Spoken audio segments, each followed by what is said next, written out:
আমার এই নামে সেভ করা। একজন স্বামীকে বাঁচাতে স্ত্রী নিজের কিডনি দান করেন, পরবর্তীতে স্বামী সুস্থ হয়ে পরকীয়ায় জড়ায়, এক পর্যায়ে স্ত্রীকে মারধরও করে, পরকীয়া প্রেমিকার কাছে চলে যায়।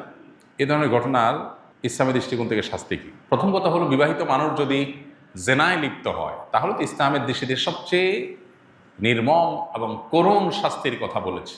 কেন ইসলাম এই ব্যাপারে এত সিরিয়াস? অন্য কোনো অপরাধের বেলায় ইসলাম এত কঠিন শাস্তির কথা বলেনি।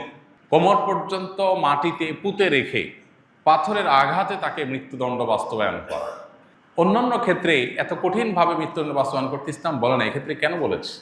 যদিও এই ধরনের শাস্তি বাস্তবায়নের ঘটনা সকাল বিকাল বা প্রতিদিন প্রতিনিয়ত ঘটবে না, এই জন্যই তো এই ধরনের অপরাধ প্রমাণিত হওয়ার জন্য অনেক কঠিন কঠিন শর্ত দিয়েছে শরীয়ত। ইসলামী শরিয়া এমন এমন শর্ত দিয়েছে যে এই ধরনের শাস্তি